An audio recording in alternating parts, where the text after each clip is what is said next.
Conheçamos e prossigamos em conhecer o Senhor. Oséias capítulo 6, verso 3.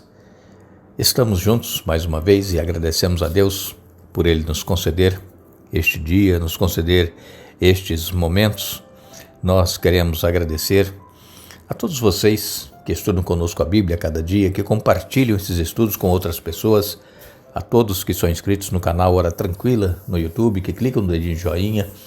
E também agradecemos a vocês que nos escrevem, dizendo de onde estão acompanhando. Mandamos aqui um alô especial para Iraildes Araújo, também o filho da Iraildes, que é o Luiz Felipe, e todos lá da igreja em Serra Azul. Evanilda Coutinho é de Juara, em Mato Grosso. Ela está pedindo orações pelo cunhado Carlos Alberto, que está com câncer. Maria de Jesus é de Rondônia. Ela pede orações especialmente pelo primo Josenildo, que está em depressão, e a Maria de Jesus estará viajando para o Espírito Santo, lá em Vitória, que seja acompanhada por ti, Pai. Cacilda Santos, ela está parabenizando a Otávia, que está completando mais um ano de vida. Parabéns, Otávia. Genésia Ribeiro, de Brasília, Distrito Federal, pedindo por Ana Clara, uma criança de 5 anos que está com câncer. Luísa Manuel pede orações por ela e família, é lá da Namíbia. E todos os demais que nos escrevem, nós agradecemos e mandaremos sempre um alô para vocês. Iremos orar. Senhor, nosso Deus, nosso Pai, te damos graças pela vida, por este dia que estás nos concedendo, por estes momentos que vamos ter agora estudando a Tua Palavra, que Teu Espírito Santo esteja presente com cada um de nós, nos dando entendimento, nos ajudando a aceitar e colocar em prática em nossa vida. Abençoe, Pai, Ana Clara, de 5 anos, que está com câncer, abençoe o Carlos Alberto, que também está com câncer, abençoe Josenildo, que está com depressão, abençoe a Otávia, que está completando mais um ano de vida, também.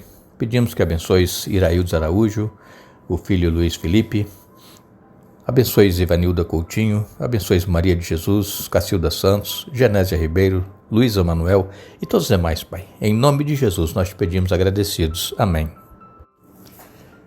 Iremos continuar o nosso estudo desta semana, onde nós estamos falando aqui sobre o Pai, o Filho e o Espírito Santo. Ontem nós falamos aqui a respeito do Espírito Santo, e vimos que o Espírito Santo ele foi enviado para estar conosco após Jesus ter tomado lugar no trono lá nos céus após a sua ressurreição. Ele foi entronizado e ele está junto ao Pai intercedendo por nós, fazendo uma obra de julgamento de todos aqueles que já viveram e que ainda viverão ainda antes da volta de Jesus.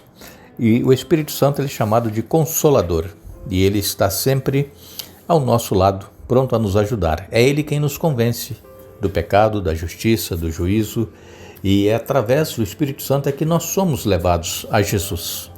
Quando nós lemos em João, capítulo 17, que é conhecido como a oração sacerdotal de Jesus, aqui Jesus está concluindo o seu discurso de despedida, capítulo 13, 14, o 14, 15, o 16 e o 17. Aqui ele conclui o seu discurso de despedida, e Jesus ele veio ao mundo para que a humanidade fosse restaurada ao relacionamento pessoal e original com Deus. Este foi o motivo pelo qual Jesus veio, para nos aproximar de Deus. Então Jesus realizou com fidelidade os sinais que o Pai havia lhe dado para fazer. Em palavras e atos, Jesus levou Deus às pessoas. Então Cristo, ele logo estaria deixando este mundo, voltaria para o Pai, e ele queria compartilhar mais uma vez o amor que tinha pelos discípulos. Ele desejava que compreendessem a íntima relação que existe entre Jesus e o Pai e também o Espírito Santo. É um relacionamento íntimo entre a Trindade. E além disso, Jesus queria que os discípulos desenvolvessem o mesmo relacionamento pessoal que ele, Jesus, tinha com Deus, o Pai e com o Espírito Santo.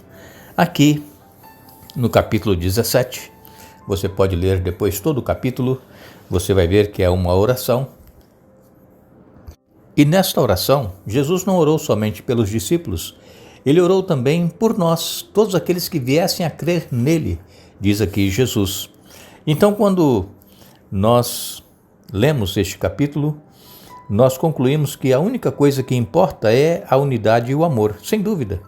Este é o propósito de Deus, de nos restaurar a um relacionamento pessoal consigo mesmo e com todas as pessoas. No entanto, quando nós fazemos uma leitura mais atenta do capítulo 17 de João, nós vamos ver que existe uma ligação muito mais profunda entre amor e verdade. Por exemplo, aqui em João, no capítulo 17 e no verso 3, diz assim, é um verso que eu repito todos os dias no final do estudo desta série. E a vida eterna é esta, conhecer a Ti, o único Deus verdadeiro, e a Jesus Cristo a quem enviaste ao mundo. Aqui nós vemos então que Jesus está se referindo ao único Deus verdadeiro, não ao que nós supomos a respeito de Deus. Jesus ele diz aqui em João 17, verso 6 e também o verso 8, eu revelei teu nome àqueles que me deste do mundo. Eles sempre foram teus, tu os destes a mim e eles obedeceram à tua palavra. Pois lhes transmiti a mensagem que me deste. Eles a aceitaram e sabem que eu vim de ti e creem que tu me enviaste. Aqui, Jesus, então, ele está falando a respeito da obra que ele veio fazer, que ele veio revelar Deus à humanidade, porque às vezes nós pensamos que Deus é um Deus distante, é um Deus que não se importa conosco, mas não. Jesus ele falou assim, quem me vê a mim, vê o Pai. Então Jesus ele veio demonstrar que Deus é amor e que tem interesse em salvar a cada ser humano. E Jesus então, ele revelou esse Deus de amor ao mundo e ele diz então que as pessoas guardaram a palavra que Deus havia revelado e então Jesus diz, verdadeiramente reconheceram que saí de ti. E aí, no capítulo 17, no verso 17, é um verso que muitos de nós conhecemos, nos diz, santifica-os na verdade, a tua palavra é a verdade. Então, nós às vezes ficamos pensando o que é a verdade, não é? Então a verdade, Jesus ele disse, eu sou o caminho, a verdade e a vida. A palavra de Deus é a verdade, santifica-os na verdade, a tua palavra é a verdade. Deus é a verdade. Então nós vemos que a verdade, ela é uma pessoa, a verdade é Jesus. E Cristo então revelou o Pai, o que era essencial por causa dos conceitos errados sobre Deus. João, o evangelista, ele está mostrando aqui no seu evangelho que Jesus levou essa missão a sério. Jesus representou corretamente a palavra e as ações de Deus. E se a verdade não fosse importante, por que a verdade iria tão longe? Jesus ele enfrentou dificuldades. Jesus ele foi rejeitado pelas autoridades religiosas da sua época. Jesus ele sofreu a indiferença do povo e até a indiferença dos discípulos. Vejam que um dos discípulos o traiu e outro discípulo o negou 3 vezes. Jesus ele sofreu provações e ele morreu na cruz pelas mãos daqueles a quem ele tinha vindo salvar.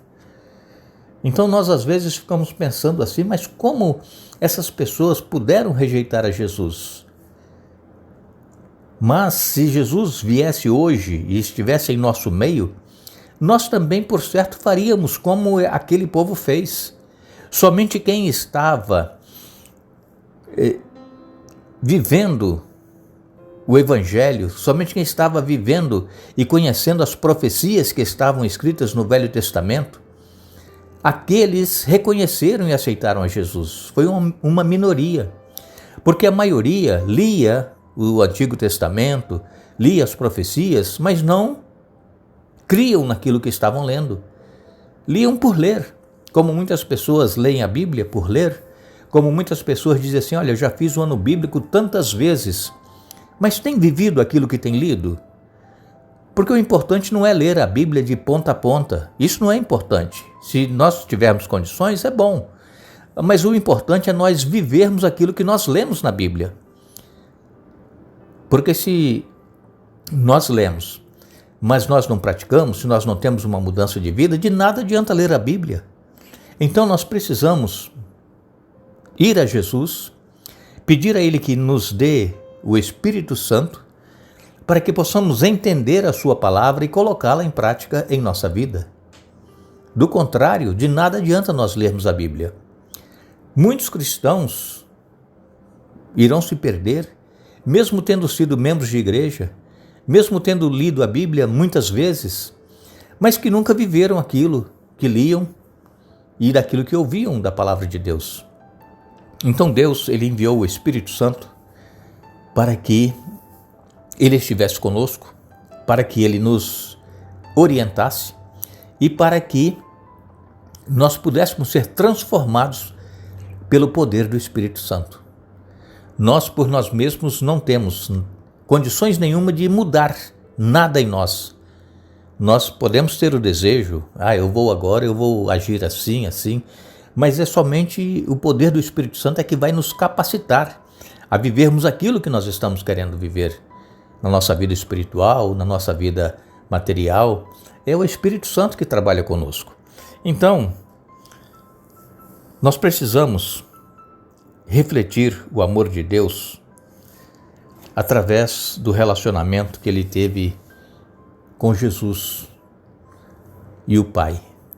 Ali nós vemos que o amor de Deus estava entre o povo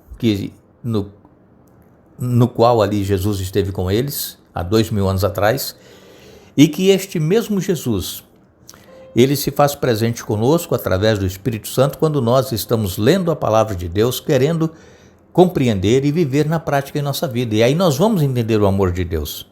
E nós precisamos então refletir em nossa vida esse amor, tratando bem todos aqueles que se aproximam de nós. Porque às vezes nós escolhemos quem nós queremos tratar bem, os outros nós viramos as costas, não queremos nem conversa, mas Jesus não rejeitava ninguém. E assim também é Deus. E se nós rejeitamos alguém, ter contato com alguém, querer estender a mão para alguém, nós não estamos vivendo este amor que Jesus demonstrou na prática aqui, quando aqui esteve. Nós agradecemos a vocês que estiveram conosco hoje estudando a Bíblia. Nós vamos retornar amanhã para concluir o estudo desta semana e queremos lembrar a todos que a Bíblia nos diz que a vida eterna é esta, que te conheçam a ti só por único Deus verdadeiro e a Jesus Cristo a quem enviaste. João capítulo 17, verso 3. Que Deus nos abençoe.